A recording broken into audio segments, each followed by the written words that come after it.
Hi everybody, Penny here. Welcome to my kitchen. So today is Christmas Day. You're not going to see this until I think the 27th, which is Sunday. But this is our Christmas dinner, and it consists of the Newfoundland Jigg's dinner. I'm going to show you the whole gamut of how to do it, along with the turkey. So I've already got the turkey in the oven. I've decided to do that unstuffed this year because it doesn't take as long and it's a little easier.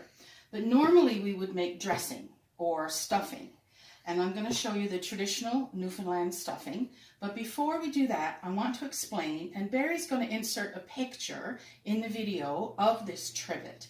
So in your roasting pan, before you put your turkey in, you want to cut 2 onions in half. Try and leave 1 layer of skin on the onions because they will add lots of color and flavor to your gravy. And some celery and a couple of carrots. That's going to do 2 things. It's going to keep your turkey from sticking to the bottom of your roaster, and it's going to add lovely flavor to your gravy. So this is going to be really casual today. Of course, I've cooked this many times before, but I haven't rehearsed and I haven't, laid out all the ingredients in a really nice fashion. I didn't even put on any makeup. So this is really casual today. So what we have here is about 1½ loaves, and Barry, you can just shoot down here now. 1½ loaves of white bread. You can certainly use whole wheat bread if that's your preference. However, this is way too much for a turkey, but we like a lot of dressing. So I'm going to actually do this in my crock pot, which you could do at home as well. So it's about 1½ loaves of white bread, and it's just made into crumbs in a food processor. You don't want to use like dry breadcrumbs that you buy in a container at the grocery store. They're way too fine and way too dry. Just use like stale bread and put it in your food processor, and you got lots of lovely crumbs. So to that, I used to add some chopped up onion. But then my sister-in-law, a couple of years ago, we were at her house for Christmas, and Sherry, and her husband doesn't like onions, so she uses the dried flaked onions. And so that's what we're going to do. So this gives you the flavor without the texture.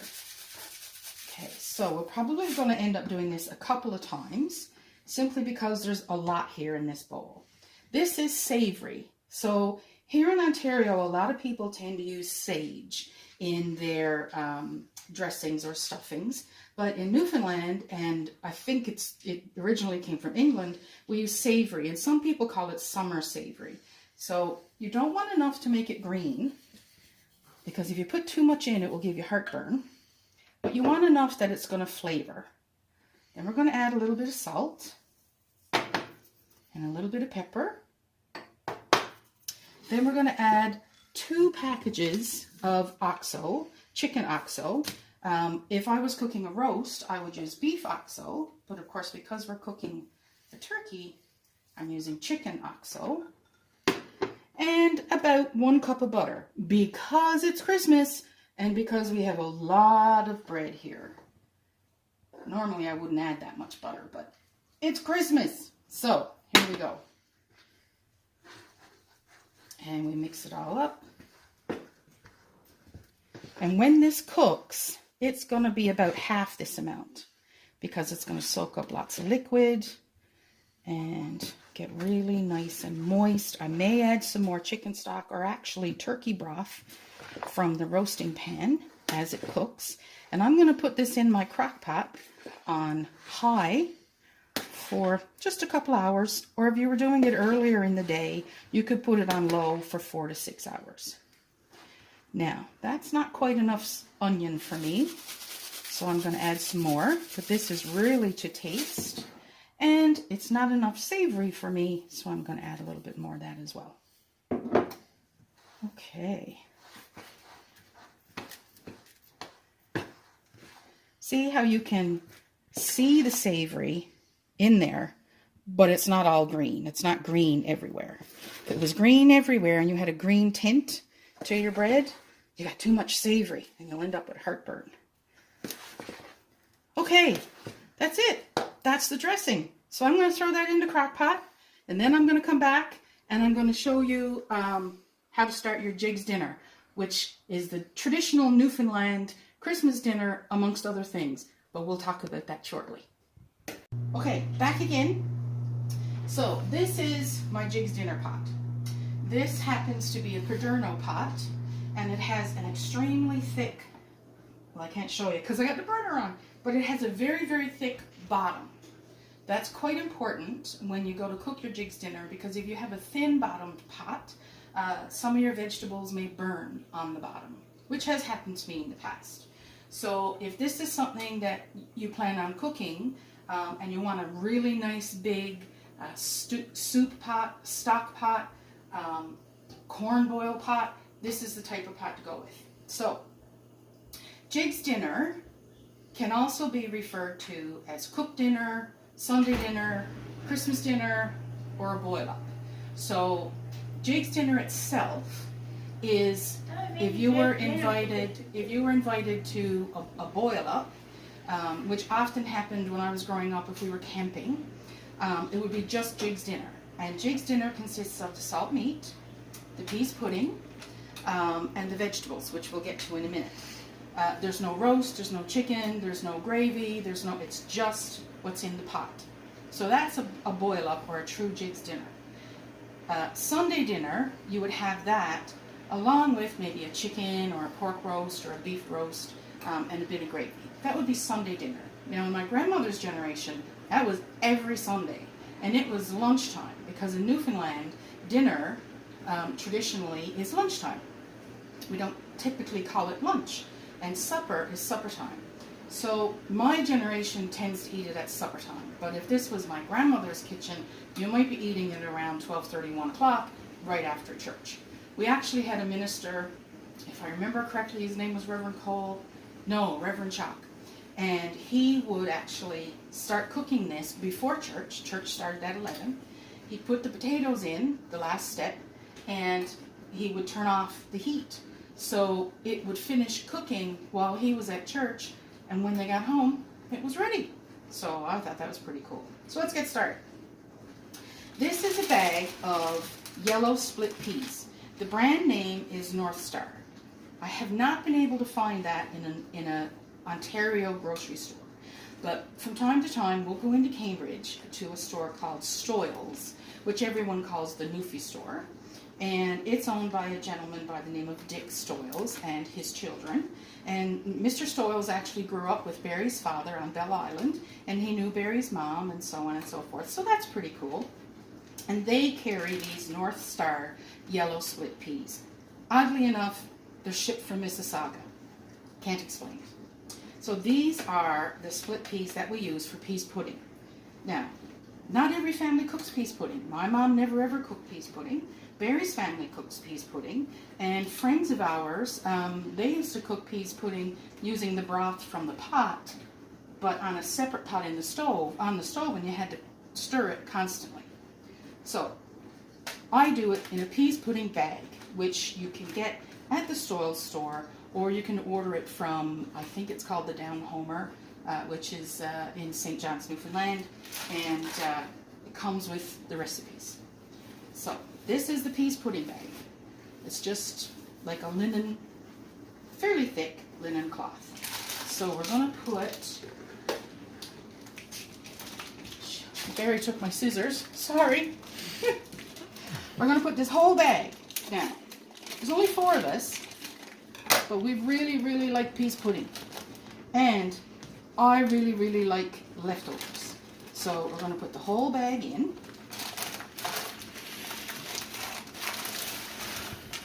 There we are. And you want to leave, you don't want to tie it tight down here, because you're not going to get enough moisture in there for all the peas to cook and get nice and soft. So you want to leave a few inches. And then you want to tie it off with a little bit of cooking twine or cotton. Sometimes if I don't have cooking twine, I'll use crochet cotton. Basically whatever you have is all good, okay? So as you can see, I've got several inches there to let the peas absorb the water and cook. So I'm just going to tie this off.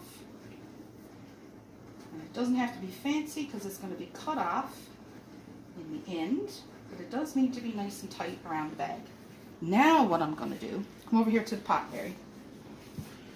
I don't want this to burn on the bottom of the pot, so I'm going to make sure that it can be submerged, but I don't want it to touch the bottom.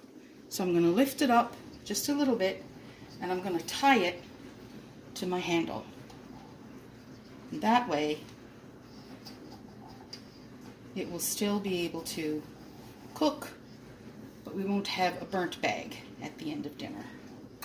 Okay, so that's the peas pudding bag. Now, you could see that I had the pot about halfway filled with water, and this is our salt meat. These happen to be riblets, but you can get salt beef. If you're in Ontario, you can look for small white buckets, well, in Newfoundland as well, but in Ontario, you'll see a little map of Newfoundland on the bucket, and it'll be called navel beef. We call it salt beef, and these are salt riblets. Again, we got these at the Stoyle store. I don't know of anywhere in Ontario that you can buy the riblets, but they do carry them. They bring them from Newfoundland at the Stoyle store in Cambridge. And Barry had a picture of the packages before we opened them and then rinsed them, and so he'll insert that into the video as well. Now, if this was my grandmother's day, you'd have twice that amount of meat, but we just want to taste. Okay, and it's already on high, so that's going to come to a boil. Once it comes to a nice roaring boil, we're going to turn it down and let it simmer for at least an hour. Okay? While that's simmering, these are the vegetables that go into the pot, and they go in at timed intervals. So once the hour is up on the salt meat and the peas pudding, we are going to put in turnip. I like turnip. They didn't have any big ones, so I got 2 small ones. And I don't know why. If anyone can explain this to me, for some reason in Ontario they wax the turnips. I don't get it. I don't understand. However, that's what they do. So, turnip. You're going to slice them in about 1-inch thick slices. Cut the turnip in half, peel it, cut it in about 1-inch thick slices. They're going to go in after the first hour, along with 1 onion. Not all families put an onion in, but I do. I don't believe my mom did either, but my Nan Garland did. So, that's going to come back up to a boil. Then 15 minutes later, we're going to put in the carrots, and I have 2 pounds of carrots here.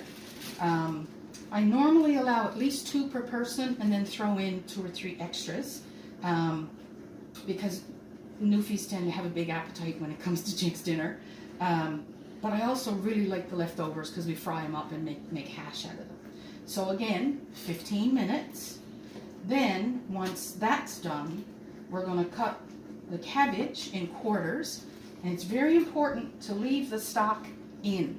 If you cut out the stalk, you're going to have cabbage all over your pot. So leave the stalk in and your cabbage will hold together. Now I like my cabbage very, very soft. So that's why I put it in as my 3rd step, whereas my mom used to do it as her last step. Then, so wait 15 minutes. Then we're going to put in our potatoes. And I got 5 pounds of potatoes, which is going to be way too many for us to eat. However, you can then make the hash that I talked about, where you combine everything, chop it all up, put it in a pan, fry up an onion. It's really, really good. Or we can have it for like the next day or the day after. I could make homemade hash browns, could even make potato salad, so on and so forth. Cooked potatoes never go astray. So those are the vegetables. So we've got our peas pudding, we've got our riblets, we've got our turnip, our cabbage, our onion, our carrots, our potatoes, and we're also, when we put in the turnip, going to do a blueberry duff. Duff is basically another word for steamed dessert or pudding. And that's also going to be cooked in a peas pudding bag in the pot. I never saw it before I started going out with Barry, but Barry's family loves it, and I do too, so we're going to do that. So, that's it for now. I'll be back shortly.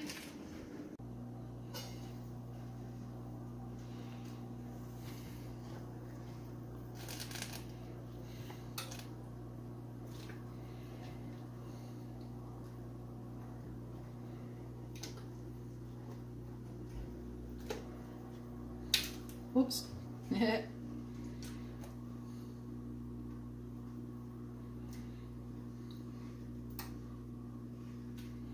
There. And turn it back up a bit. Let it come to another boil. And wait another 15 minutes.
I forgot to do the duff. It's too late now. Look at me. I forgot to do the blueberry duff. It should have went in the pot with the turnip because it needs to boil for an hour. I'm very sorry. But basically it's like a tea biscuit, tea bun recipe with blueberries instead of raisins, or you could use raisins. Put it in a peas pudding bag, put it in the water with the turnip and let it boil for at least an hour. I'm very sorry, I forgot. Oh.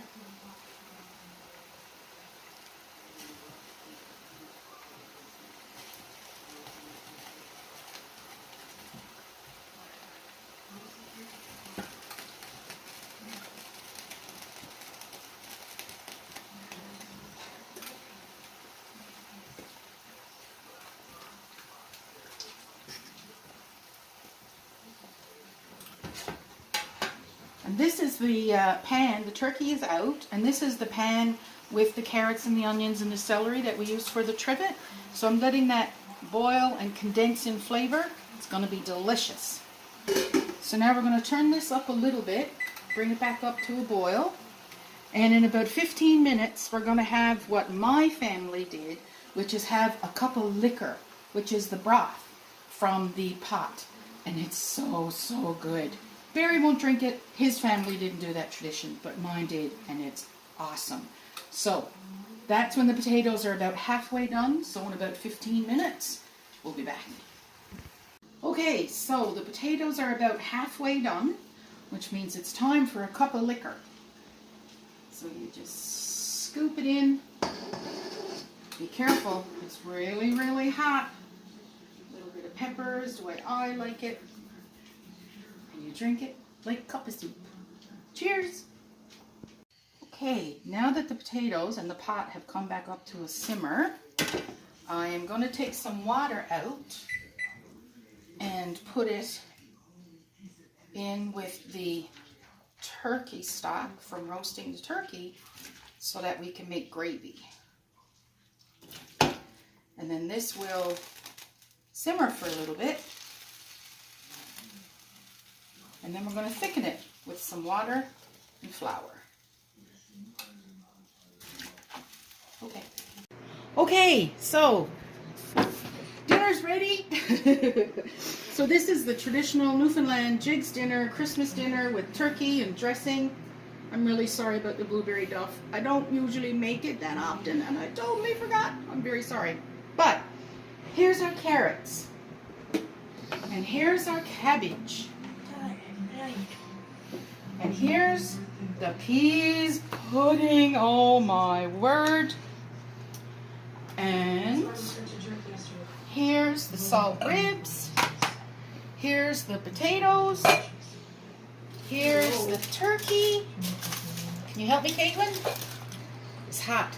There's the turnip. We mash it, but you don't have to. And there is the dressing. So, Merry Christmas, everybody. Tuck in.